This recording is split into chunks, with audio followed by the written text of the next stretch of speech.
Hello, everyone. It's Shane Kanto, your Wasteland Reviewer, and it's that time of the week. It's Friday, and it is Welcome to the Wasteland, and which is very interesting because this is the first time I have a guest on this new iteration of Welcome to the Wasteland. Which the funny thing, even further, is Matt was the original co-host of Welcome to the Wasteland when we tried to do this in the beginning of 2020. Thanks, 2020. But so, Matt from Development Hell Podcast, we're on there. And then Matt came on to Lost in the Wasteland as well. And Matt and I have been friends for what's going to be 11 years this year. Ooh. That's pretty crazy when you think about it. Like, wow, we're up there. We met when we were, well, you were 17, I guess. Yeah. And I was 18. Matt was the baby in college. I did know that one of my student workers was 16 when he started college. Wow. Yeah, he was a science major. They made a lot of Jimmy Neutron jokes. That's awesome. Which honestly, none of the kids would probably get that joke now. That's not awesome. Which is less awesome. But so obviously, you're all tuning in to Welcome to the Wasteland, and I have been doing my series to start off the show, going through all of the Coen brothers films, and had a film that piqued Matt's interest because we're going to be talking about Fargo today. And to set things up like normal, we're going to have our coming attraction, which we have a very interesting coming attraction for this week that a lot of people have a lot of strong feelings about. And hopefully they have even stronger bladders if they want to sit through and watch all 4 hours and 2 minutes of this film in a row. And then we'll be getting to our feature, talking about Fargo. And then we have a couple of questions that Matt and myself will answer. But to start things off, we have our coming attraction and releasing March 18th, which at this point when this video drops, it'll be released last night. We have Zack Snyder's Justice League.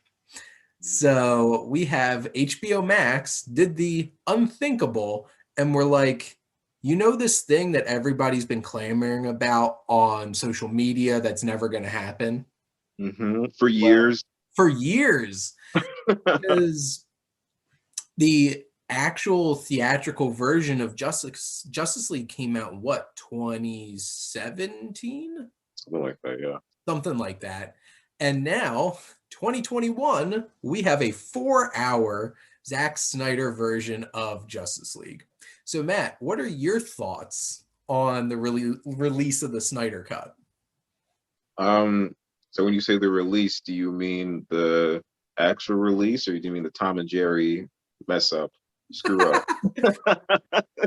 To be honest, I wish I went on to HBO Max to click on and watch Tom and Jerry and got Justice League instead. So it posted like a picture of like, I guess like when you pause the movie, so like the title comes up, so you see like Tom and Jerry in the background. You see like Jason Momoa's face like frowning. That would be very interesting. So would they replace Tom and Jerry with a dolphin and a bat? Is that how this is going to go? Is that the gist of this? But so the actual release, not the Tom and Jerry cut of the Snyder cut of Justice League. Oh man, if they don't have like Tom and Jerry stuff on the Justice League DVD, super pissed off if that happens. What do I think of this movie? I think that Joker better be good. I think that this movie better. So the guy that posted he has those screenshots, which I think Warner Brothers or someone is pissed off at him. So I don't know what's gonna happen with that. I hope he doesn't get in trouble because I don't know, whatever. But he said on Twitter, I'm not gonna spoil anything, but the special effects are as good as Marvel's. I think he said like for DC special effects are as good as Marvel's now, like it's reached something like that. So Joker is number one. Joker better be good or the internet's gonna explode. This movie better be good in general or the internet is going to explode. If they shortchange anybody, like especially in a 4-hour movie, if they shortchange anybody, the internet's going to explode. I don't know. I don't really I haven't really paid attention to it, and it's been like building and building, excuse me, and building, and I don't even. So, and a part of me doesn't want to go back to the beginning to see what happened, but apparently the guy that plays Cyborg is pissed. Well, for Well, some reason, I don't know what happened, but because Ray he's Fisher quite a came out and long said time. that he was abused by Joss Whedon Oh, during the film, like all the reshoots on Justice League. And oh, from what it sounds like is Warner Brothers is like, we did an investigation, didn't find anything, and he's arguing that they're just pushing it under the rug. So I'm not going to get into the middle of that because I wasn't there and have no idea. But something sounds fishy, yeah. really fishy. But apparently, Cyborg is supposed to get the real justice that he deserved, no pun intended, of what he was supposed to get in Justice League. But not gonna lie, he was one of the least interesting parts of the theatrical cut. And it sounds like they cut out most of his stuff. So I'm interested to see. What do you feel about Joker? I have to know how you feel about Joker. He's honestly, and I'm obviously a Batman fan, but how do you feel about Joker, dude? Well, here's the thing. So I thought we live in a society. Like when they put that in the trailer, I'm like, you gotta be kidding me.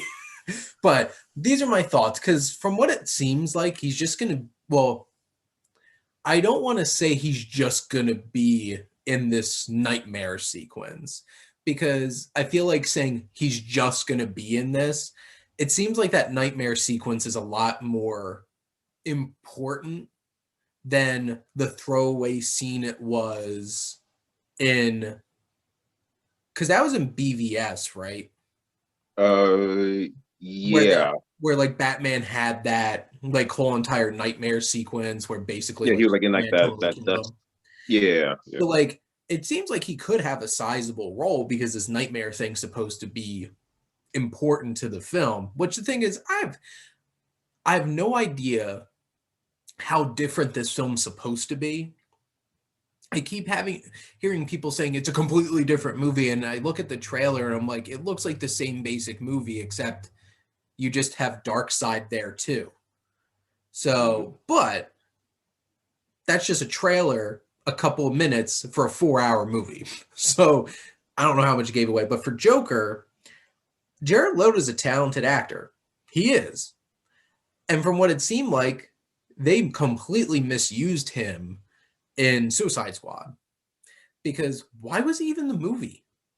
Mhm, To be mhm, honest, mhm. they could have completely cut him out and that movie wouldn't have lost anything. Realistically, though, they probably should have just made him the villain instead of Enchantress because she sucked and was boring and bland and really didn't add much. Which that's the thing. I haven't been blown away by the villains in these DC films that much. So like I would like to see Joker be like him actually be a fully realized Joker and not like a couple of 30-second just scenes dropped into a movie like he was in Suicide Squad. And Mhm. like Jared Leto is perfectly capable of giving a very strong performance as Joker. So I don't hope any ill will to this movie. I hope it's great. But honestly, if I'm anybody in this situation, I kind of feel like the guys at the end of Fanboys, where they're sitting there getting ready to watch the Phantom Menace, and they're just like, but what if it sucks? Mhm. Because, like, that's kind of how I feel. It's like, just because it's Zack Snyder's movie doesn't guarantee this is going to be a good film. Because, Mhm. like, to me, Zack Snyder doesn't make a whole lot of good films. I've only seen 300 once, and I've never had any interest in seeing it ever again. I've seen Watchmen multiple times, but so he's a mixed bag for me. Yeah. And So, even like, also, and even him being a mixed bag, I know that even when he's good, it's mostly popcorn. It's fun.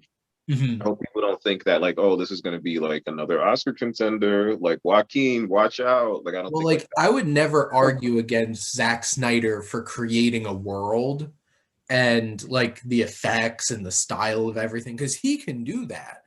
But like Batman versus Superman was a hot mess. And Mhm. like the Ultimate Edition I've watched, it was an improvement, but it's not a great film either. So like I don't have huge expectations for this. I will watch all 4 hours of it and I hope I have fun. Because to me, like I watched the theatrical release of Justice League and my reaction was, it was fine. But you don't want to say that leaving a Justice League movie. Which is Like, supposed to be like DC's Avengers, and Avengers movies are events. If yep. Justice League, if you walk out of a Justice League movie and it's like, eh, that's like a whole, that's like multiple movies of build up. Then it's like, eh. And like you could argue, did they rush this story and everything? Because like they didn't do an Avengers movie until like what, 7 movies in with True, the true. but the thing is, not everybody has to do what Marvel does. And like some of my favorite comic book movies are DC films too. Like Christopher Nolan's Batman films, amazing. I will be there opening night for the Batman. I am so ready for Matt Reeves' Batman film. And like I every time I watch Man of Steel, I enjoy it more than the last time I watched it. And I had a blast watching Aquaman. That movie is bonkers.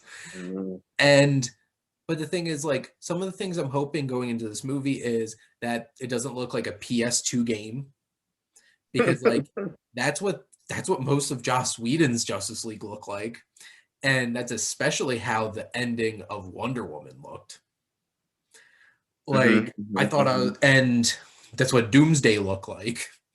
So like I'm hoping like I've seen some stills more recently of Doomsday and I'm like, it looks good now. Because the original Doomsday animate like special effects look like a PS2 game. So I'm kind of like, but the thing is, he could look cool, but is he going to be an interesting and compelling villain? And we'll have to see. We'll have to watch They all have a four lot of hours to time to find play out. with. Yeah, like they have a lot of like. Is it this movie? Is it like broken up into parts, or is it just the full way through? It is a 4 hour film. I don't know if it has like Okay. chapters and stuff like that. I don't know if it's like a Tarantino film, like watching The Hateful Eight, where I can be like, okay, chapter. I'm going to pause here. Mhm. I just heard about Big Black Dingus. I can take a pause now watching The Hateful Eight Let me take a step back because wow, and that then was come wild. back to somebody poisoned the coffee and be like, The movie's um, messy. The movie's messy. because that's where the intermission was.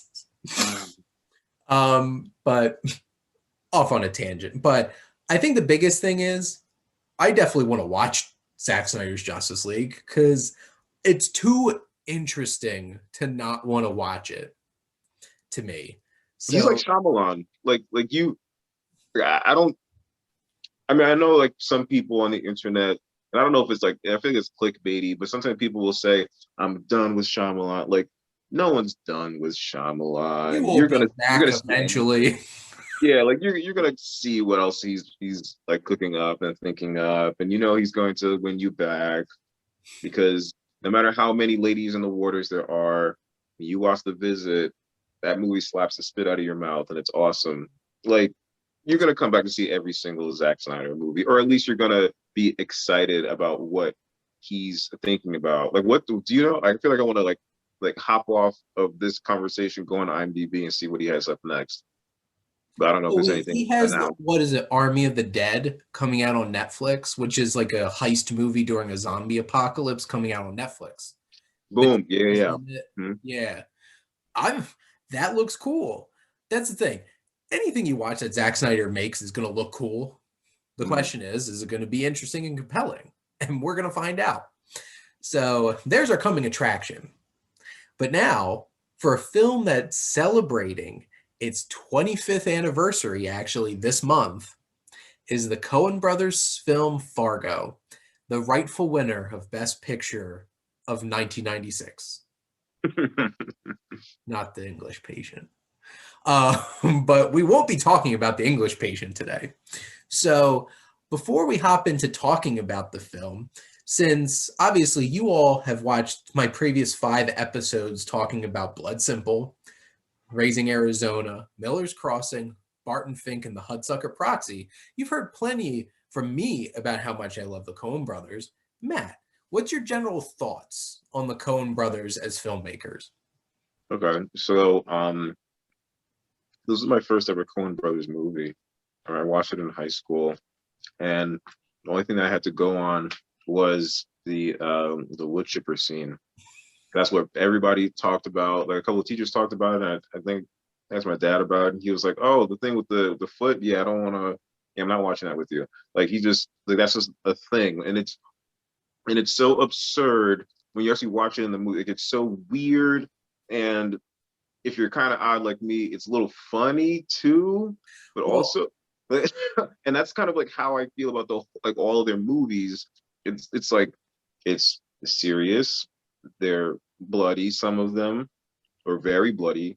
mhm. Um, like the dialogue it's like Quentin Tarantino sometimes in the sense where it's kind of like a conversation will just be a conversation. Like there's like that whole slice of this movie about what is it, like a high school reunion, like or someone just talking to someone like, oh yeah, Margie. yeah, Like, oh, that we'll talk about that scene.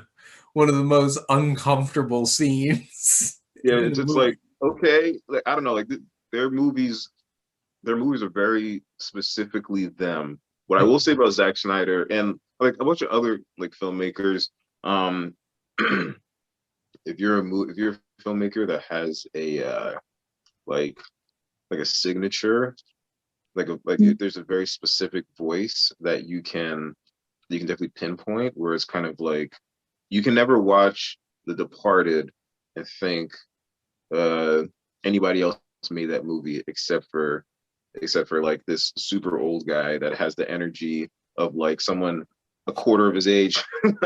Like I Who don't know loves the like Rolling Stones? yeah. I don't know like yeah so I like that I like that the movies are funny. I like that the movies are violent. I like that the dialogue is both realistic and then also kind of like surreal. And I don't know, they're just really cool. And I still haven't seen the fourth season of Yep. Fargo, but I mean you told me that it wasn't a waste of time, so I guess I should watch it. But It definitely, to me, was the weakest season, okay, but that's not saying much when you're talking about Fargo. okay. Like, it's hard to be the best season of Fargo Mm, because Noah Hawley, who made the show, embodies that voice that you're talking about so well and replicates it because the Coen brothers have that very specific voice to them. And I know I've talked on previous episodes talking about because up to this point I've talked about 5 of their films on this show and some of them are very very different. And even though there is definitely an absurdist nature about Fargo, this is still very much that serious crime thriller that Blood Simple and Miller's Crossing is, unless there's zany Preston Sturges, Frank Capra inspired kind of comedy like Raising Arizona and the Hudsucker Proxy. Like they have different shades to their voice. And like Barton Fink, I feel like one of a part of that group of really intimate and very them films where it's like Barton Fink, a serious man inside Llewyn Davis, really feel like they're speaking as artists in it or from their very specific experiences. Cause like a serious man is very Jewish and like very much captures their life growing up and their culture. And like Barton Fink is very contemplative inside Llewyn Davis's about being an artist. Fargo balances that tightrope of both sides of the Coens in terms of like that dark seriousness. Cause like and I think you might be coming back for this episode too, but No Country for Old Men is by far their most serious film. Like, it's pitch black. Even And from beginning to end, bleak. the comedy in it is pitch black. There's like, you're uncomfortable laughing at some of the stuff that happens in the movie, but you can't help it because there's an absurdity that they are able to capture in the writing. Like the wood chipper scene. Like, there's a dark layer to everyone that can't help but laugh at Peter Stormare, like trying to push this foot down into this wood chipper and it just won't go down. There's something absurd and funny about it. And like seeing Steve Buscemi's fake leg getting drilled down into it. And then just the dialogue in the cop car right afterward where Marge is like, and I assume that was your accomplice there in the wood chipper. And it's just like, yep, totally was. But the Fargo might, to many people, is they're like the perfect Coen Brothers film. And it's definitely up there for me as one of my favorites. But like, my favorite is The Big Lebowski, which will be the next show, because that was somehow they almost win Best Picture, and then the next movie they go out and do is The Big Lebowski. Oh, yeah, wasn't it like they did No Country for Old Men, and then they followed up with Burn After Reading, right? Yeah. They do something like super like, and then it's like, like. And because what I love about Fargo, and we open it up with a very similar opening to Blood Simple and No Country for Old Men, because it sets the world for us. Because at the beginning of both of those films, it's that desert of Texas, like just setting that up. It's that tundra of the North Midwest of America, because, you know, this is Minnesota, North Dakota, and it's just like snow everywhere. This whole movie is white and bleak, and it's almost a character in itself because there's conflicts with it. Like one of the most funniest scenes where you just can't help but laugh is where Jerry Lundegaard is trying to clean off his windshield. Like he's the only car in the whole entire parking lot, and he's just like trying to clean off his windshield, and he just like has a hissy fit. But like the Coen brothers have that voice, and it's firing on all cylinders in this film because it has the tension. And it's interesting, Matt, you brought up the violence and like the bloodiness. They're one of the filmmakers that make awkward violence, which feels more real, because like you could watch something like John Wick and everything is like perfectly choreographed and it looks cool, but the world's not like that. No, sometimes you get shot in the face and you're screaming and yelling. Yeah, like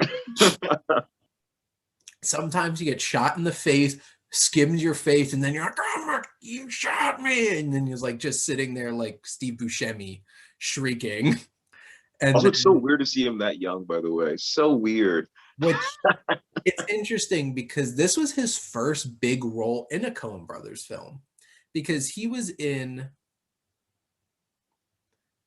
three previous Coen Brothers films before this, because he plays a small-time hood in Miller's Crossing. He plays Chip, the bellhop, in Barton Fink, and Chet. His name was Chet, and it's a funny little role. And then he plays a bartender in the Hudsucker Proxy, but he's one of the main characters here. And I guess this is a nice segue to the cast. This is filled with amazing character actors and one of the greatest actresses in the world, aka Mrs. Coen herself, Frances McDormand. When I first saw this movie and she goes, because again, I hadn't heard anything else besides, I didn't know, like, so your good guy is a cop, but she's pregnant, and she like shows up to a murder crime scene with morning sickness. She's like, wait, What? How you going there, Mark? I'm almost sick. Like, Nah, I'm never gonna mind. It's barf. fine. Yeah, I'm gonna barf. So awesome, so awesome. It's weird to see her so young too. Because she was a secretary in Miller's Crossing. She was the other wife in Raising Arizona, because there's that scene in Raising Arizona where High's boss comes for lunch and brings his wife, and it's Frances McDormand. So like this was, and she obviously was the lead in Blood Simple, and now she's a lead in this and earned that Oscar. That's Because supporting, right? no, she won for lead actress. Oh, it was lead actress. Got you. Yeah, because, and I'm going to talk about her a little bit more to answer one of our Q&A questions, but watching this again this morning, she is such a great character. She's strong, she's resourceful, she is the smartest person in any room that she walks into, but she's humble about it and doesn't rub it in people's faces. Because like even the small moment, like there's that wonderfully innocent moment where she's like, she's doing some great detective work. She's like, there's a one bullet wound through the hand and through the head, and then she goes like this and knows right away this is a defense wound. She knows this was a like hit, like they were there to be assassinated, like these people were going to be killed for something that they saw. And then the moment where she's just like, oh, and then her like dim-witted like deputy who shows a couple of times he's not the sharpest I don't cop know about there. your police work there, eh? Eh? Well, that's exactly, it's like, I don't know if I agree with your police work there because of that. It's like, I looked up all of these with the license plates beginning with DLR. Maybe he was shot before he could finish writing it. And it's like, no, dealer plates. And she knows that.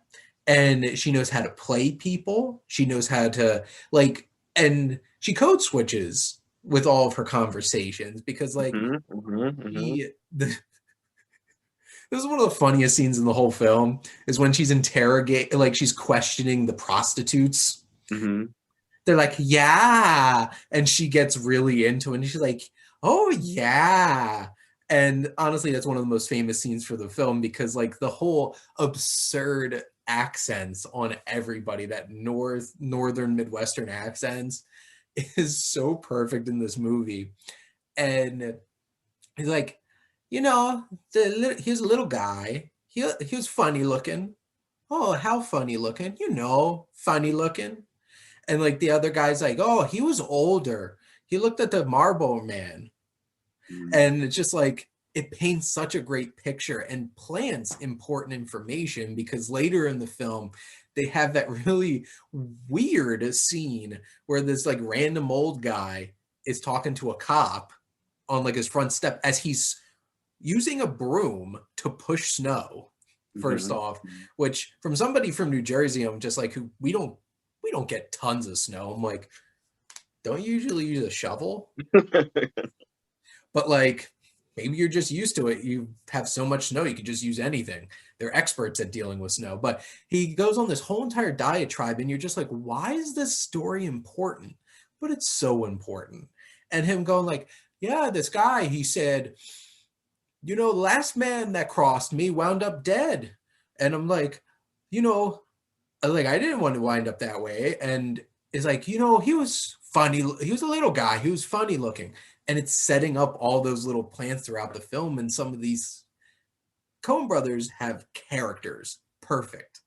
Like every character is important and their performance is important. And you have Marge having those really sweet moments with her husband. Dude, relationship goals, man. Relationship goals. He brings her lunch and then like he opens up the bag and it's like, oh, A, the burger, and then B, like it's like, oh, that you got the night crawlers? Yeah, I got and then you see like the thing, or every single time she's like on the phone, you'll see his hand kind of like come over but it's always his left hand. So you see like the ring. So it's like, or the conversation they have at the very end, which again is like a perfect example of a conversation that definitely does not need to be there. And it would make just like this sweet deleted scene, I suppose. But the fact that it is there and it's one of multiple conversations like that, it's just like, where's my Marge? I want a Well, and Marge. right?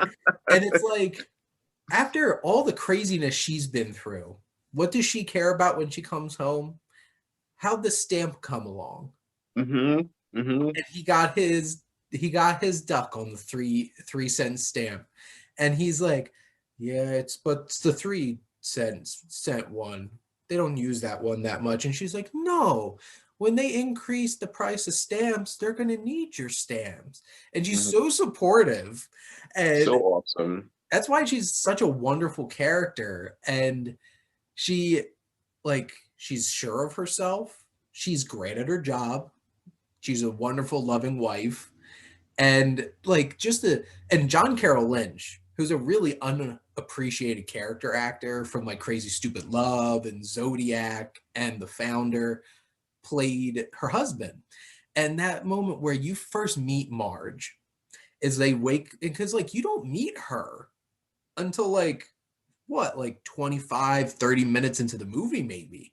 And she's your hero.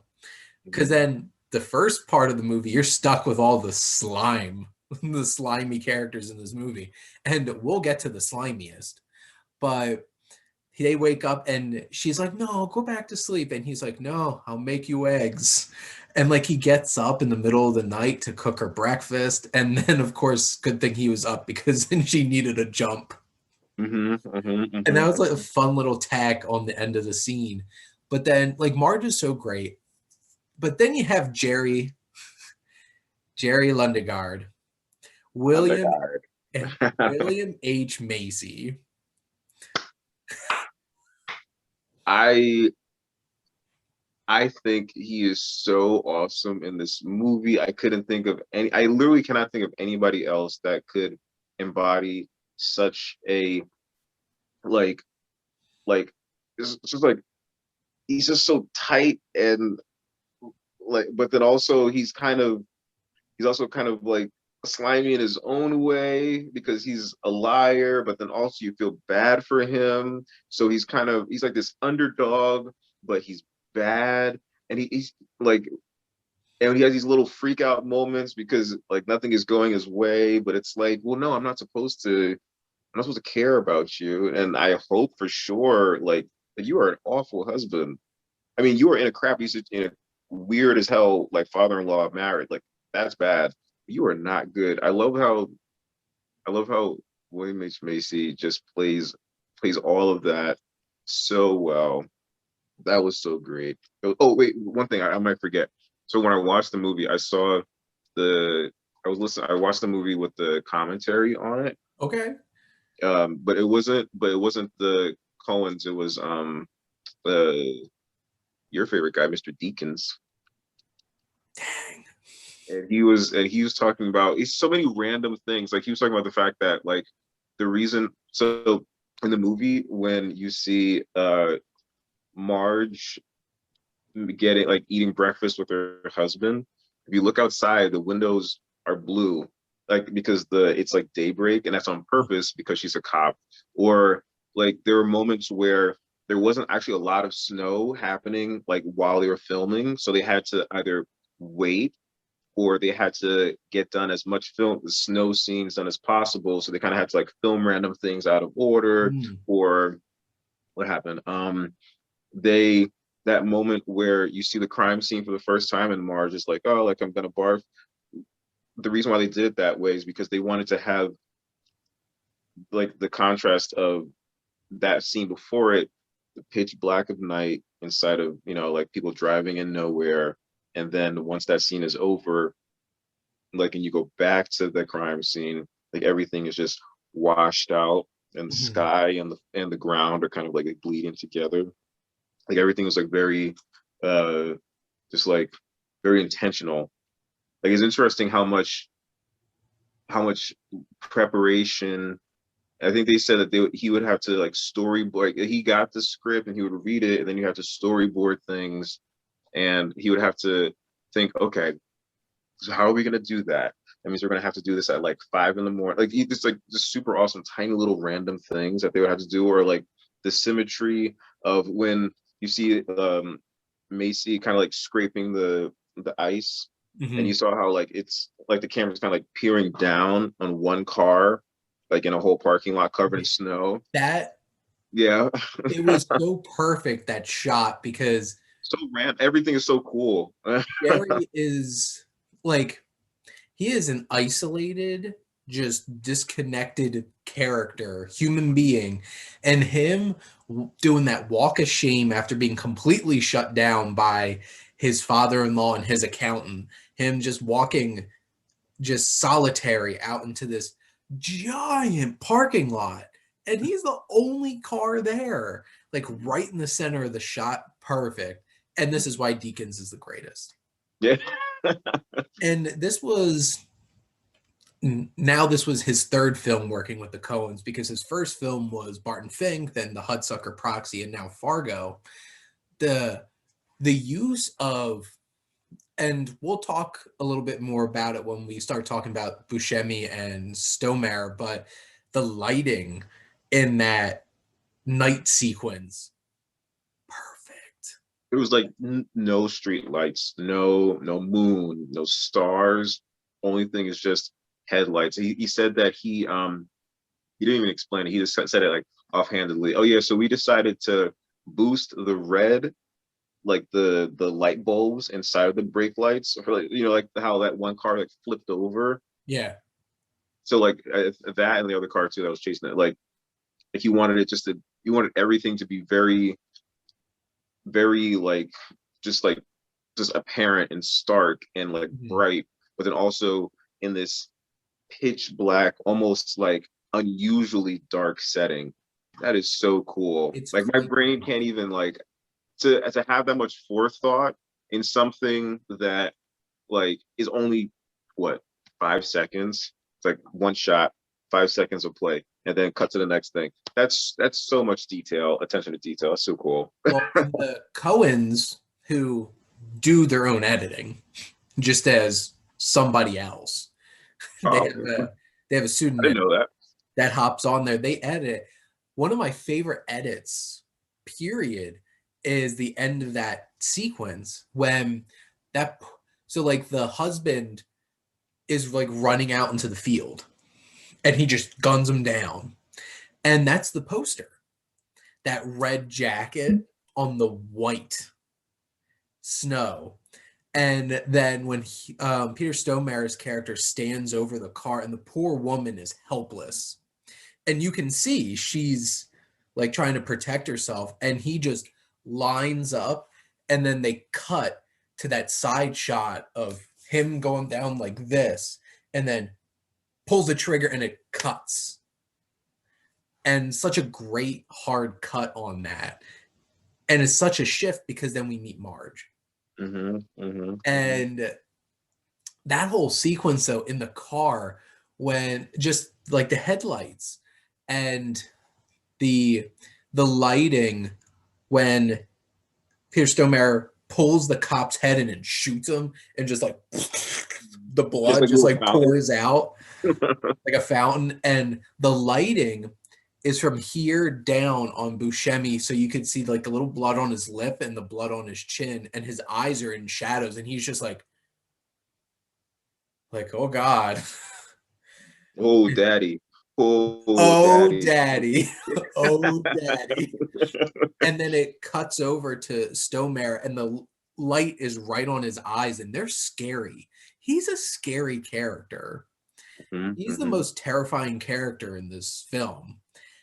And there's definitely moments where it's like their dynamic is so interesting, the Mm-hmm. two of them, because they set up Steve Buscemi, and he's perfect casting for this character. He talks way too much.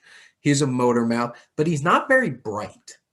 Like he acts like he's a smart con man, but like even at the very beginning in Fargo, when he meets up with Jerry, like the three of them are at that restaurant, that bar, and he's just like, "Where have you been? We've been waiting here since 7:30. We've been here a whole hour." And William H. Macy's just like, "But Chef said to like 8:30." And later in the conversation, Jerry tries to go back to him shifting the blame on his mechanic. And he's like, "I know, you said that." Mhm. And Buscemi's character tries to construct a smart comeback, which he has a good point about Jerry not sharing details here and keeping them in the dark, but he couldn't articulate it. And he's so unsure of himself that he's just like, never mind, let's look at the car, Mhm. Mhm. which Mhm. he should have kept pressing because this whole situation is one big cluster cuss. But can we talk about one random thing? Sure. This that was like the commentary was one thing, and then even though it's not like it's cinematic, it's just very funny, and it goes to the humor thing. You just when they're hooking up with those two prostitutes, and then it goes from like hooking up, and then the Tonight Show, like it's like that was like a perfect little tiny little thing where it's just like okay. Well, and it's so And that goes back to like interesting. the humor that they have, which is kind of like, wait, did that just happen? Okay, yeah, no, that just happened. Why did that happen? I've never seen that before. That shouldn't. Why are you going? Why is the scene lasting longer than it usually does in any other movie? Yep. And that goes to their signature. Also, I would love to. I want to eat with them at Applebee's. I feel like they'd be pretty funny to hang out with. The Who Coen, not the serial Oh, okay. killer. I would love to like talk to the Coen brothers about film. And because the thing is, like, you see pictures of them and they're so stoic. They're just like in every picture, and you're just like, do they like love what they do? Because like I don't know if I've ever seen them smile before, but like they have like why I love the Coen brothers so much is because my sense of humor aligns with theirs so well. That like dark, dry sense of humor just hits me so well.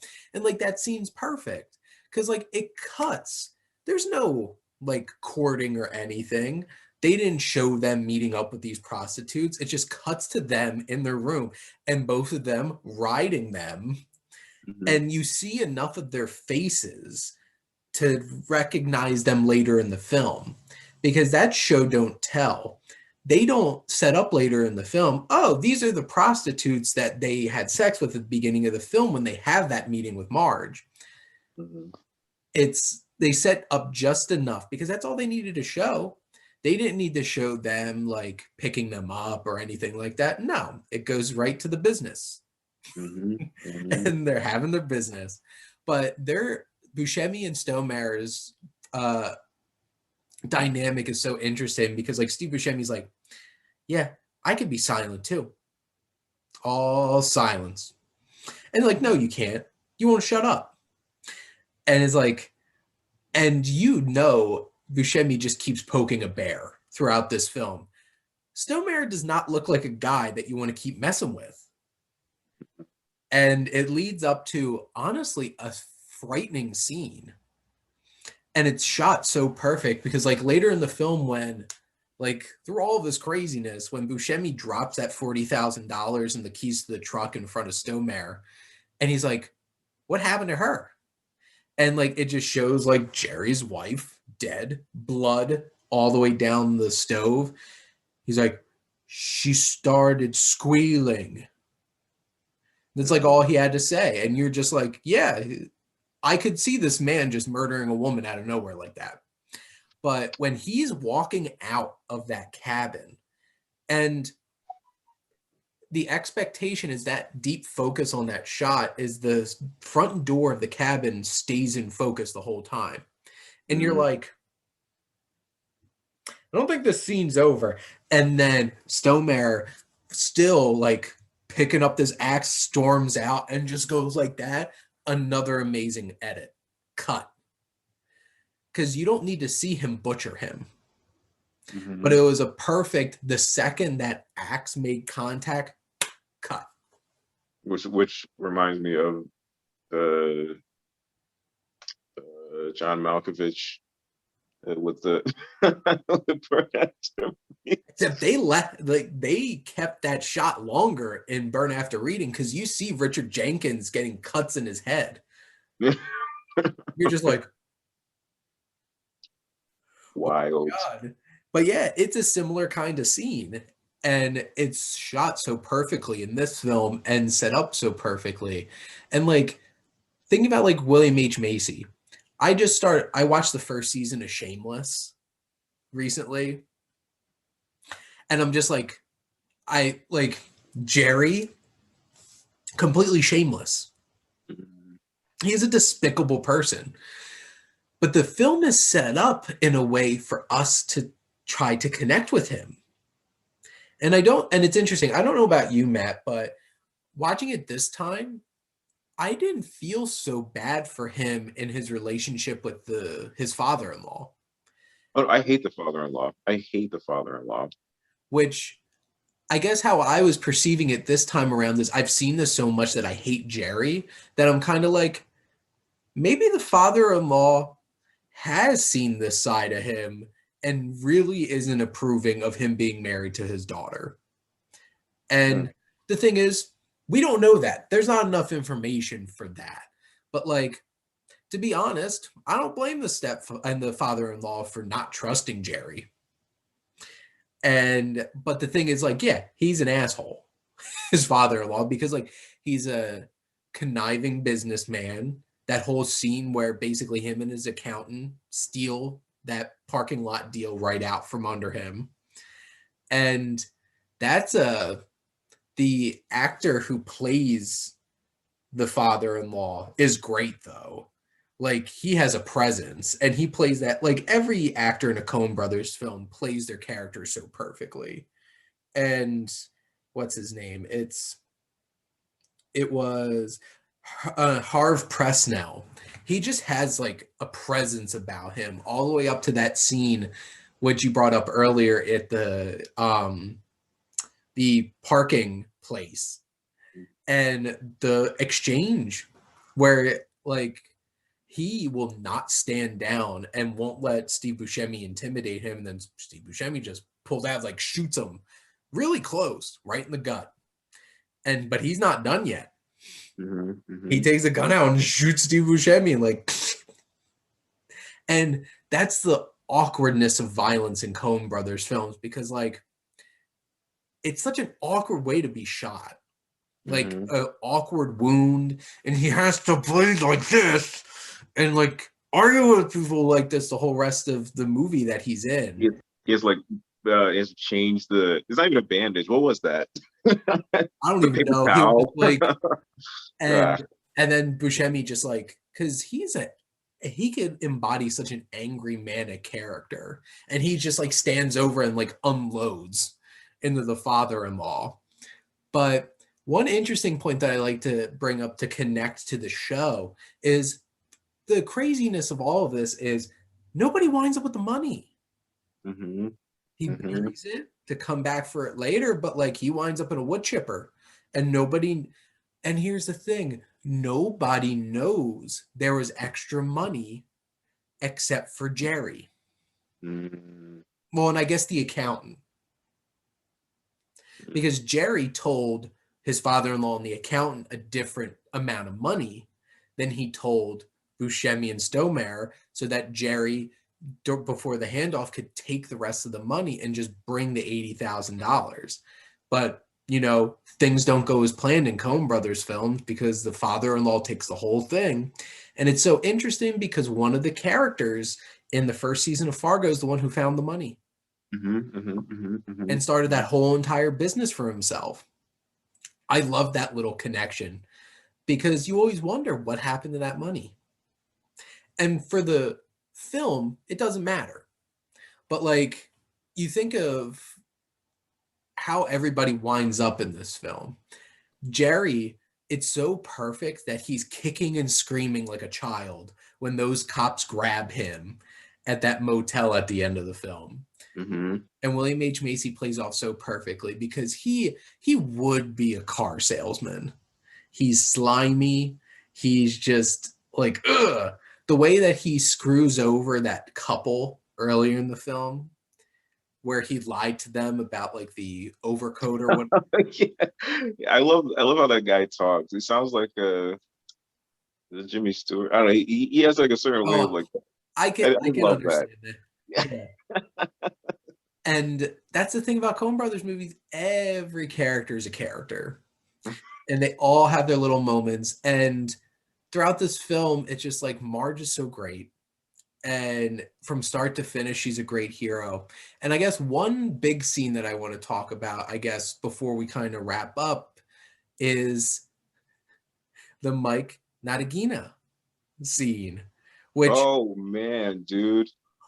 which you brought this up, alluded to this earlier about conversations, which, like, in the grand scheme of it, why'd this scene have to be in the film? But her having the most awkward reunion with somebody from high school, and he's just like, oh, Marge, oh, can I sit over here? And like he comes over and she's like, I'd prefer that you not. And Mm-hmm. just, and she's not going to put up with that crap. She's a strong person. And she's like, no, you get back over there. And he's just like, I'm so lonely.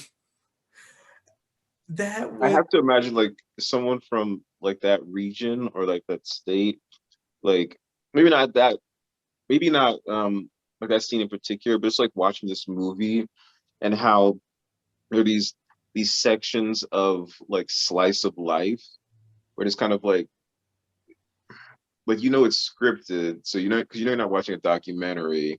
It's not like a home video. but Matt, Like, this is based on a true story.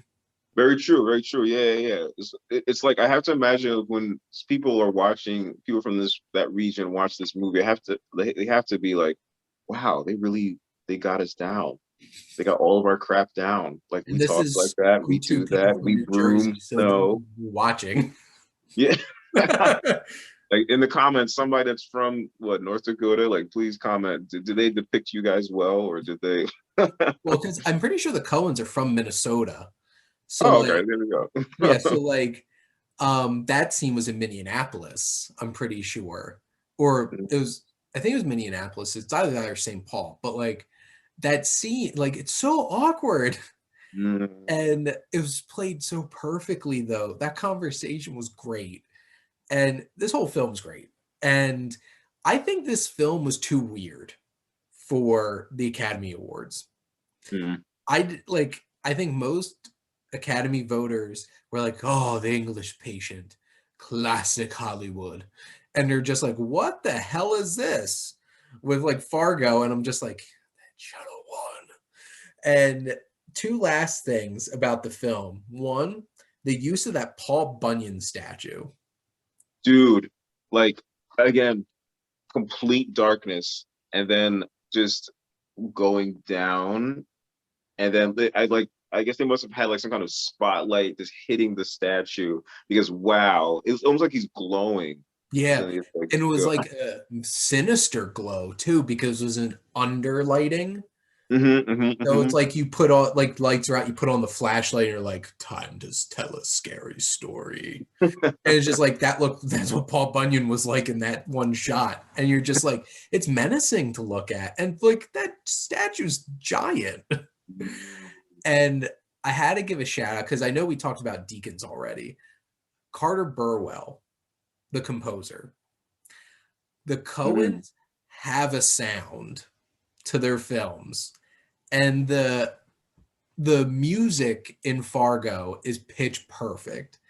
It's just like that, those strings It that is just, swells.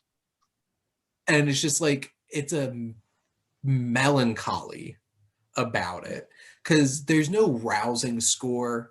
There's no like fever pitch kind of score. It's always just like this foreboding, like sadness, I guess, to say in the score, and Carter Burwell captures that so well. He's such a great composer because he's worked on so many of the Coen brothers films at this point. And then he got nominated for an Oscar, I believe, for 3 Billboards Outside Ebbing, Missouri as well, with Martin McDonagh, which that's a great score too. And which I have to say, Martin McDonagh reminds me of the Coens a lot. Like, if I didn't know it and somebody told me 3 Billboards was a Coen Brothers movie, 100% would have believed it in many ways. And like, I think Carter Burwell doing the score also kind of like adds that too. But I'm a fan of scores and I love Carter Burwell's music. And Coen Brothers have such great music, except for No Country for Old Men, which barely has any. His score does kick in the credits, and you can tell it's like, oh, this is a Carter Burwell score. But like, No Country didn't need the music. The music in this, though, it creates that atmosphere because there's an atmosphere about this film, this tundra that everybody's stuck in. And I feel like there's very few characters in the film that see the hope in life. And Marge is the leading one. She has a happy life. She has a loving marriage. And I think the conversation she has with Peter Stormare in that cop car, when she's just like, and it's sad. And like, she feels bad for him. And like, I think she feels bad for all of the bad people in this film that they had to turn to this. And instead of embracing life in a positive way, because Jerry's never happy with his life. He has a wife, he has a child, but you can tell he's not fulfilled, or at least he doesn't perceive himself that way. Buscemi and Stormare's characters, like Stormare's character is like sociopath. Like there is no compassion or anything there. Like he just brutally hatchets his partner, like out of nowhere. And Buscemi is just like this, just manic, like little man who's always conniving. And it's so interesting that conversation is so poignant in that cop car at the end. Hey, I like what you said about the fact that like being discontent is the downfall of a lot of these characters. That's very interesting. And or maybe wanting to control, because the father-in-law, I don't know if he's discontent, but he definitely wants to control. Yep. And Lundegaard wants to control and get ahead. Our 2 hitmen, or whatever you want to call them, they definitely want, really hungry for something. Yep. Or at least they're under the strings of like other people or their own kind of like base, whatever the hell. Yeah, that's very interesting. Being discontent is your downfall. That's very interesting. One is very hungry for house of pancakes. Oh crap! Wait, dude, did you think when you watched the movie this morning? Yeah. Okay, so did you think about Jake Gyllenhaal, Nocturnal Animals? Did you think about? I thought about that so much during watching that scene, and like that Nocturnal Animals scene. I don't care if reviewers like hear me say this. That scene made me sad and uncomfortable. I was so sad. I did not like. Damn, I did not like that. Like the script Nocturnal Animals in the film Nocturnal Animals could 100% been a Coen Brothers script. Yeah. 100%. Like, I am not a fan of the framing narrative as much in Nocturnal Animals. Like, I'm not a huge fan of like, because that was Amy Adams, right? Yeah, I wasn't a huge fan of her, like Armie Hammer and like that whole narrative. If honestly it was just the film in a film, I would have given that an A. Like, I love the film in that. And with Jake Gyllenhaal, like Jake Gyllenhaal gives it his all in everything. and Michael Shannon, like one of those, like, has he? I'm trying to think. He hasn't been in a Coen Brothers film, right? I don't think so. He I needs think he's to doing be. isn't he doing small things now, Shannon? I think he's doing a lot of small things. He needs to be in one. He's like Just a a scream. When you just want to hear him scream. I will find him. Like like whoa. my whole purpose was to defend my people, and you took that from me, Kal-El. I trained my whole life for this. Where'd you train? On a farm? Okay, that one sounded like Pacino. Michael Shannon's intense. Like everything. Like Shape of Water, Nocturnal Animals, and Aaron Taylor Johnson. Creepy in Mm. Nocturnal Animals. But yeah, that's like the car abduction scene. Like Just that, everything is black and how dark. that was all shot. Who was the cinematographer on that? Now I'm curious. It's just The headlights. IMDb. Because like, dude, again, me watching that scene in the Fargo, my immediate thought, because it's not even so much like the police, because I knew the police thing was going to happen because I know that's how the end, but I completely forgot of how I forgot like the in between of like, oh wait, somebody gets shot. How did they get shot again? Because it's been a while since I saw the movie. It's like, oh crap, yeah, someone's just it's just the like the I don't know what you call it, like the absurd kind of happenstance thing of someone just driving, and it's Matt, just like, oh crap, it's not fair. They died unfairly, like that and at scene, random. that shot was at the same time tragic because you know what's going to happen to those people, but absolutely hilarious. Just like the look on their faces and like the the casting was perfect of that couple in the car because it's like a goofy looking dude in a big white jacket and this silly hat on, and him just being like, as they drive by, and then they cut, like they show the shot of like Stonemare like death staring through them, and I'm just like, oh no. Deacon said that was their storyboard artist. They just like, hey, you just want to do that scene? So, Really? yeah, so the guy that gets shot in the red jacket. Oh man. What was perfect casting? Oh, I love Fargo. And this is fun. I'm glad you came on the chat about this. Yeah, man. But It's an interesting movie. I mean, I'm happy the good guy, well, the good lady, I'm happy the good person does win because I mean, doesn't No Country for Old Men. Yeah, you're Josh Brolin dies, right? Yeah, he died. off Okay, yeah. screen. Yeah, he does die. Yeah, so like this is like hopeful. Yeah, it's hopeful. Well, and it's interesting because I think both these films have a similar theme.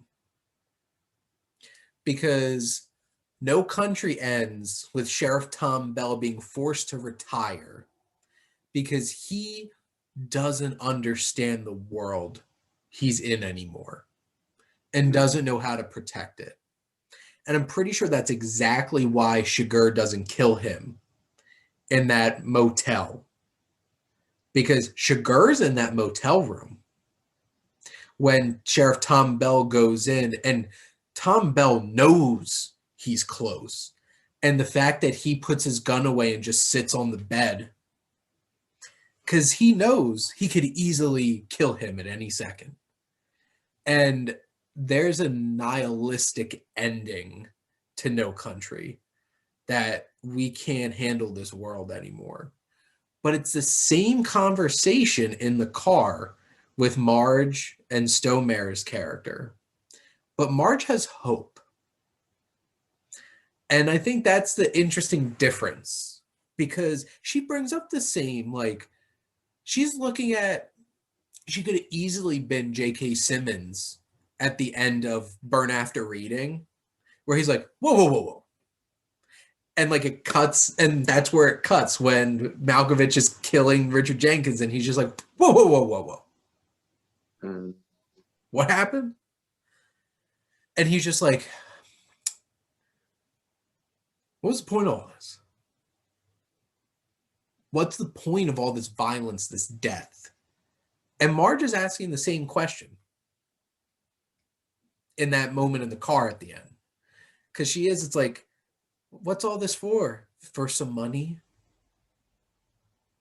And it's interesting because there's, as we're realizing right now, quite a few Coen Brothers films that take on that idea. But Marge is one of the unique ways of looking at it with an eye of hope. Because she goes home happy with her husband. Because what is it, Norm? Norm's her husband. And they're cuddling at the end. And I love that the film ends on that note because it reinforces her perspective in that conversation in the cop car. Mm-hmm. Because she's going to get up the next day and keep fighting for good. And she's like very realistic in a sea of like these characters and these wild, terrible personalities that like you can never, or you hope to God that you never meet in real life. She is probably somebody, she's at least probably 4 people I've met like in my life. Like she is just so, I don't know, like everything is just, she's just so real. I just love that. These tiny little conversations. Yeah. You talk about stamps or fishing bait. It's just, she's just so real. What you got there, Arby's? Yeah, Arby's. Yeah. Is there Arby's near us? I don't even know. The Arby's near me closed during COVID because there's a large shopping center like 2 minutes from my house, and there's like a Costco there. There's a Wegmans, a Target. It's a big thing, and there was 3 fast food chains in a row: Chick-fil-A, Arby's, Wendy's. Arby's lost. Got you. And it's funny because you'll drive by and Chick-fil-A is packed to the gills every day, and there's like stragglers at Wendy's. But on Sunday, Wendy's gets the customers.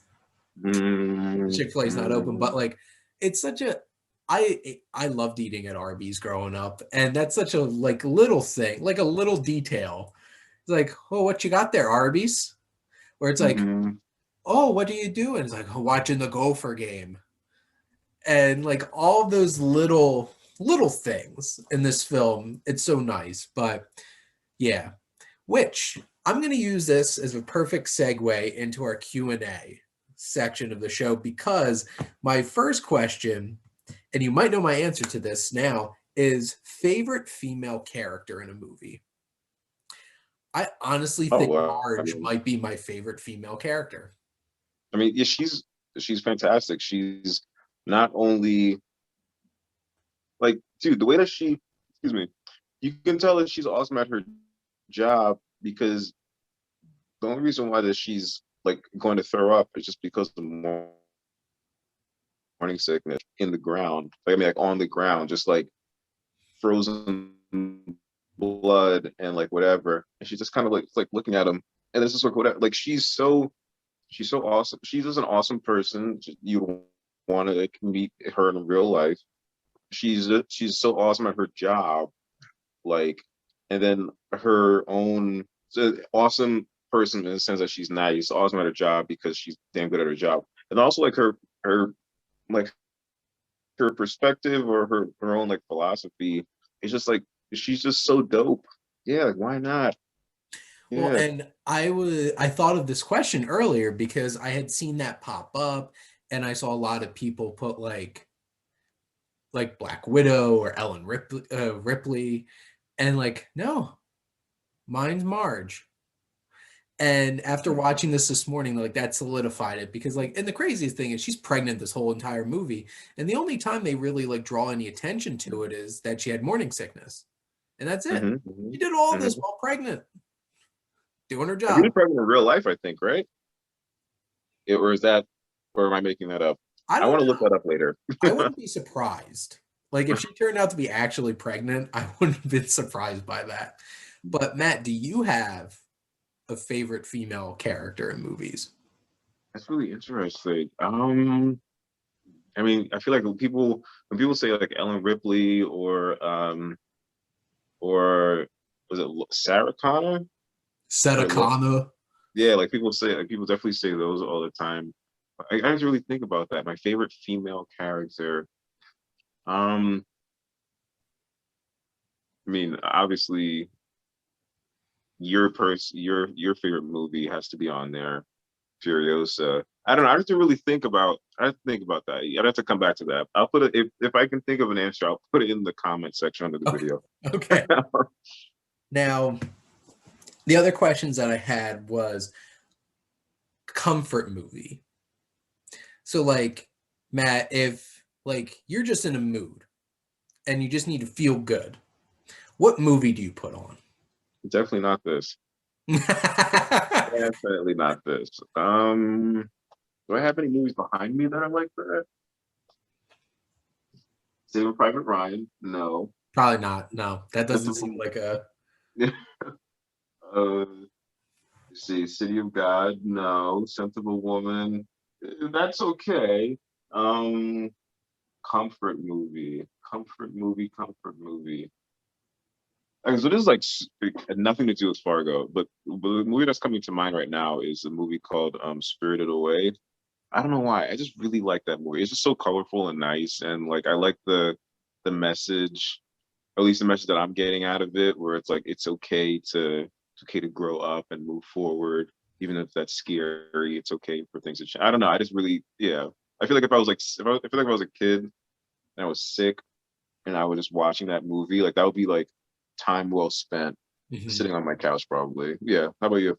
Which actually, to build off of that real quick, so the a magic of film page, which I bring up in my videos a lot, Matt. The Filmstagram 100, we talked a lot about last year, and he's doing it again. Ballots are going to be opening up soon, but he's doing an animated film tournament. Oh, okay. Spirited Away handily won in the first round.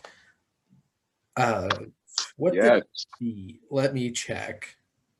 Uh, handily won in the first round, and then was in the first round two matchup. So, oh yeah, Iron Giant too. I'll say Iron Giant. Not for okay. feel good, even though that is a feel good movie, but I want that to win. I want that to win your whatever the hell thing. Okay, so I'll talk about that in a second. But so Spirited Away beat Kubo in the first round. That made me a little sad, but I'm not surprised. It destroyed Coraline in round two. Like it had like roughly 75% of the vote. Okay. Yeah, Okay. so and then Iron Giant uh won the first round and is going head to head with Ratatouille this round. Brad Bird versus Brad Bird. Yeah, that's a tough one. Fun I fact, Brad Bird got started on The Simpsons, or at least he did a lot of work on The Simpsons before he did Interesting. I love that fact. Well, because you're Mr. Simpsons. Yeah. So, but my comfort, so my first one that comes to mind is Shrek. Because I could Oh, literally sit there and quote that whole entire movie along with it and just have a blast. And then The Princess Bride. Like Princess Bride. I could sit there. So like Jess and I do Valentine's Day every year. We do a double feature. We each pick our favorite romantic movie. Mm. And Jess always picks Forgetting Sarah Marshall, which is absolutely hilarious. And I pick The Princess Bride. Grandpa, is this one of those kissing books? Ah, shut up. You don't want to hear that. Like Peter Falk is so great as the grandpa, but like it's a perfect movie. It does everything. There's love, there's adventure, there's thrills, there's action, there's comedy, and There's real. the scariest rats creature things put to Oh, film. what? Rodents of unusual size? Yeah, there we go. They don't exist. The He rodents of tackles them unusual out of size. nowhere because they're little people. inside rat costumes. Oh wow, okay. You can tell there's a couple of shots where it's very obviously a person in this rat costume. But that's the silliness of that movie, is that like you could tell this was made in a movie, but it's so wonderful from top to bottom. But like Shrek though, I saw that in theaters when I was 10 years old. Shrek celebrating its 20th anniversary in April. So I'm totally writing an article for that for Scribe magazine. So you all should keep an eye out for that. My Lord of the Rings Return to the King article just came out because it's 20 years since Fellowship this year. Wow. When I was 10 years old, wonderful year for movies. Shrek, Lord of the Rings, Fellowship of the Ring, lasting impact on me. But like Shrek, oh, and watching it as an adult now, just the phallic symbols. Mm-hmm.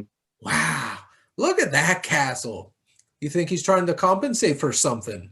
Mm-hmm. Mm-hmm. Mm-hmm. Um, him totally touching himself to Fiona's picture when he's in his room, like Lord Farquaad, which is so weird that that was a thing in that movie that you would never notice as a kid. Okay, okay, I think I remember that. I remember that. And then Yeah, it gets because interrupted or something, right? the camera pans over and you see the mom bear dead and is now a rug on the Mhm. floor, and pans to him and he's just like, "Oh, Fiona," and he goes like, "Oh," and he kind of like looks down and you're just like, as an adult watching that now, I'm like, did he just what? And then it's like, tell me, where are the others? Eat me! Pew! Mhm, And mhm. that's my favorite scene to quote. Well, do you know the Muffin Man?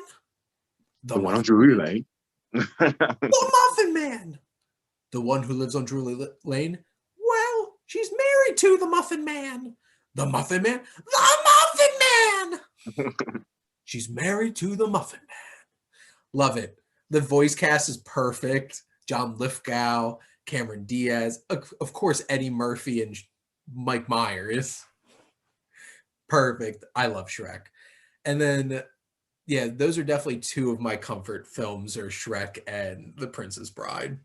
Other films I could just throw on anytime are probably like Step Brothers, The Other Guys, basically anything Adam McKay makes You love because Step Brothers so much. So, why you're nuts on my drum set? I'm gonna teabag your drum set. Yeah, I'm gonna teabag your drum set. Why are you sweating? I was watching Cops. Cops doesn't come on until 4. Um, and this is an interesting one because I saw this on Twitter earlier.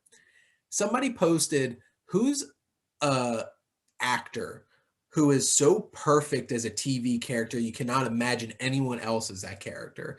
And they had a gif of Nick Offerman as Ron Swanson. Like Ron Swanson would not work without what Nick Offerman brings that role. But thinking about a movie character, who is a movie character that would not work if it wasn't for the actor who played them?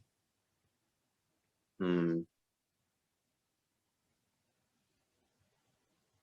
A lot of Jack Nicholson stuff. A lot of Jack Nicholson stuff. Like, Which cause is he's just interesting because like he's man. He's like menacing, and then also, well, no, he's not really anything else. He's menacing, and like he's having a good time, and you're like, I'm not having a good time. Like, well, because here's the thing: The Shining would be a completely different movie with anybody else. It would be like the book, yeah. where you're like, because like here's the thing: from the very beginning, you know something's up with Jack Torrance because of Jack being like, even in the interview, you're like,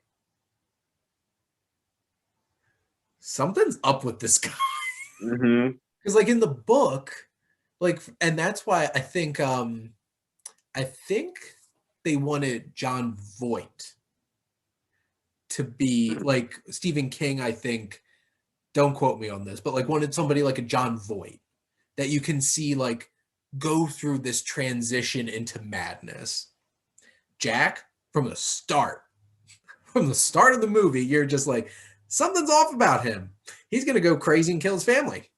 Because he's always kind of like he's always there's like this weird like intensity kind of like simmering, and it's almost kind of like he's just like he's always like a little bit off.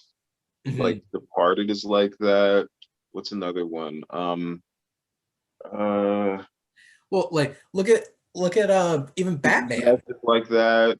Joker is like when he's playing Joker, like there's always like this tiny little thing where it's or not tiny, where it's just like, yeah, like I don't know. I just don't want to be Like I don't want to sit the across from you. like one role that I could think of that I don't see that, but it's still a great role is A Few Good Men. Mm. Because like Colonel Jessup is very stern and intense, but you never see like him cracking on like crazy. He's like an intense military guy that you're just like you wouldn't want to mess with, but for complete like you don't want to mess with him because he's like a strong, powerful man, not because he's like gonna go crazy on you. Look, Until the end. yeah, And then he's you and then want me on wow, that wall. you Even need me then, on that wall. even then, he's just like a really intense guy. I don't think he's crazy. Like he's Wrong. evil, Yeah, he's maybe. wrong. But like, look at Cuckoo's Nest. Hmm. Like Hmm. that's a perfect example. I can't think of anybody else being McMurphy than Jack Nicholson. Because he's like in that movie, he's off, but he's not scary, but he's like I would never, ever, ever, especially because like this, like mental health is my field that I work in. So I would never say that I like Nurse Ratched, but like, come on, McMurphy. He's like that one guy in every office that's kind of like, can you quit doing that? Well, because the thing is, McMurphy's not crazy. No, he's just like a He's a jerk, yeah. an opportunistic jerk. Well, and then he becomes a revolutionary because That too. he see like in his own guise as somebody who's disturbed, he sees the life that all of them have to live, and he's like, "This is messed up. We're gonna shake things up around here." Hmm. And obviously, it ends tragically, Yeah. but like sadly tragic. But like Do you see that's Ratchet, by the way? I mean, yeah, was it worth the time? I feel a um, part of me wants to watch it, but then another part of me is like, I don't know. It feels like I feel like don't go don't go it's in late.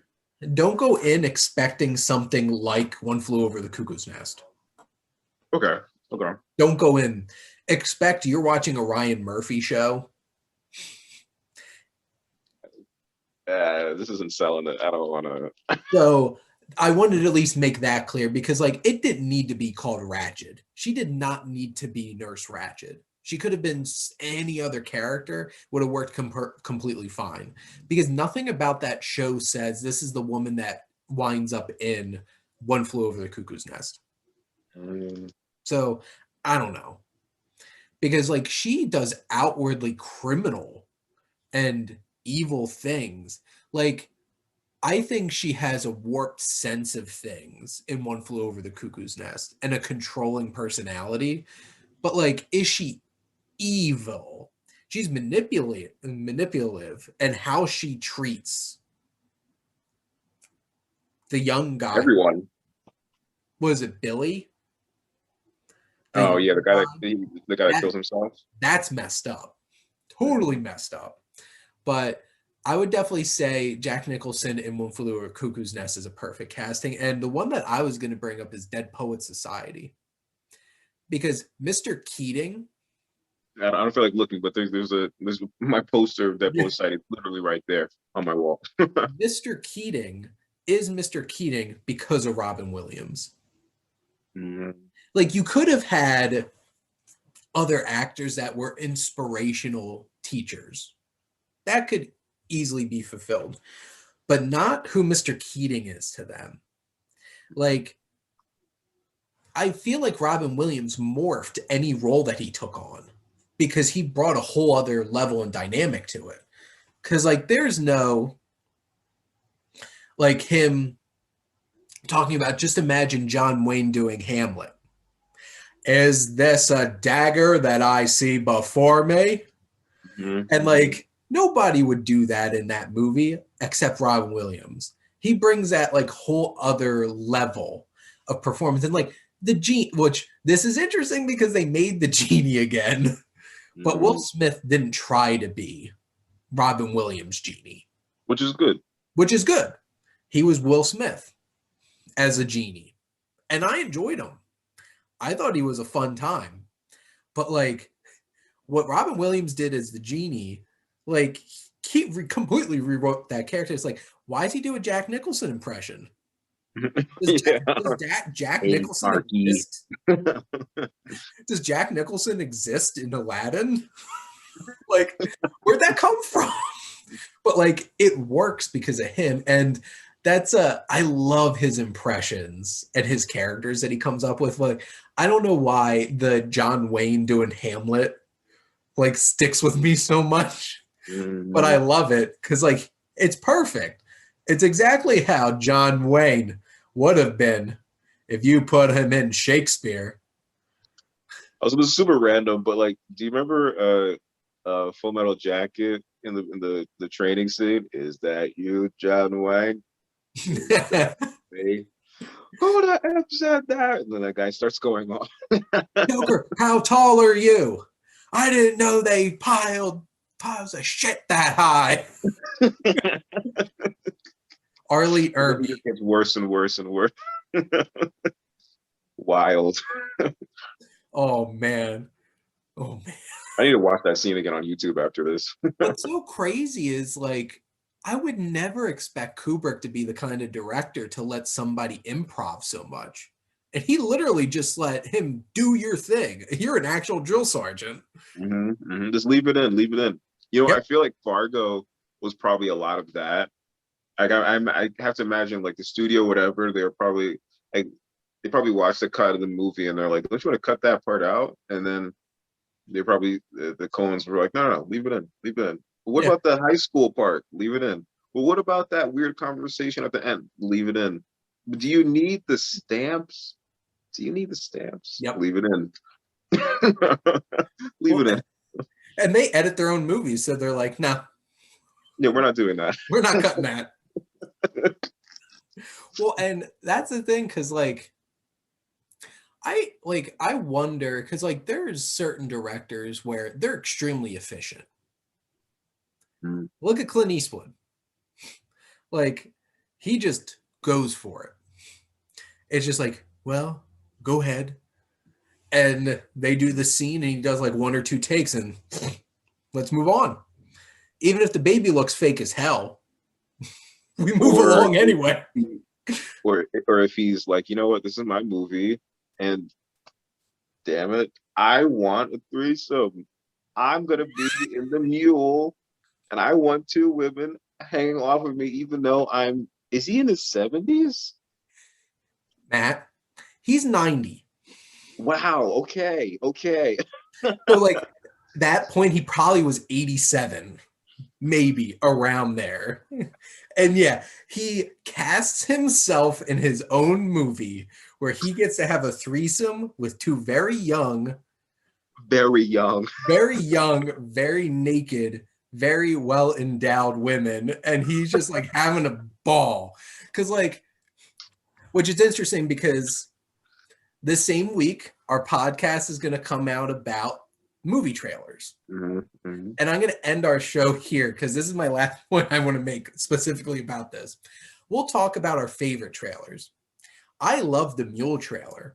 I'm like, this is a return to intensity for Clint Eastwood. That trailer was great. And then you watch the film, it's nothing like that. It is just a brisk, like Clint Eastwood singing Dean Martin driving drugs around, and there's barely any tension because like he doesn't hit a whole lot of obstacles. Even the scene from the trailer where the cop stops him and he's like, in the trailer he says pecans and pecans, so he says them two different ways in the same scene, which they fixed for the actual movie, by the way. That's funny. It's a funny little thing. But that movie was just like a chill movie. Him just like driving around, having a good time, being completely ignorant of other races, sexuality. Yeah. That not the race part with the black family, but the sexuality part. I thought he was gonna get beat up. I thought that I will not quote that scene. Yeah, I'm not either. When I sat in the theater watching that, I'm like, how did he get away with this? Are you saying Clint Eastwood's not canceled? I don't think he could. At this point, he's 90 years old. He's one of the biggest fixtures in Hollywood. There's nothing stopping Clint Eastwood, except for the grave. That's basically it. Like, want to hear a funny story about Clint Eastwood? We're gonna wrap up on Matt's funny story about Clint Eastwood. Okay, so I went to California, and then I forgot what lot, or I forgot what like studio tour was Universal. I don't know. One of them. He has an office at one of them, and it's probably Warner Brothers. Warner Brothers. Okay, yeah. And he's known for just feeding random squirrels. He'll just do that. He'll just feed squirrels. And they're like, oh, so like, what's Clint Eastwood doing? Yeah, he's just feeding the squirrels. And like, I didn't see that, but the tour guy was talking about that. And in my head, I'm like, what the hell? And I was like, oh wait, never mind. He's an old guy. I was about to say, what's an old guy feeding squirrels supposed to surprise anybody? Yeah, he'll just like sit on the curb and just throw nuts. And I'm like, this guy's like a millionaire. Shouldn't he be doing millionaire crap? But no, I guess he just likes regular BS, like you and me. Like my grandma, she would get all the stale crust from like bread and just like throw it outside. Watch the birds eat it, squirrels eat it. It's like, yeah, it's so random. Feeding squirrels. Well, Warner Brothers doesn't care. He gets his films in under budget, under the deadline, and they make money. So they're just like, Clint, keep doing your thing. Leave him alone. Let him go. From a business perspective, they're making out pretty good. So why not? But anyway, this was a lot of fun, Matt. I definitely want to have you back on. We'll pick another Coen Brothers film. Next week's is 1998's The Big Lebowski. I am so happy about doing that show because Big Lebowski is in my top 10 of all time. It is my favorite Coen Brothers film, and the dude abides, and John Goodman is one of the greatest characters ever put to film because Walter Sobchak is insane. But Matt, thank you for coming on and chatting Fargo. And all of you out there watching this, if you want to get some of your questions in for the Q&A, throw them in the comments for next week, and I'll definitely add them to the show. But also, thank all of you out there for tuning in and always supporting your Wasteland Reviewer.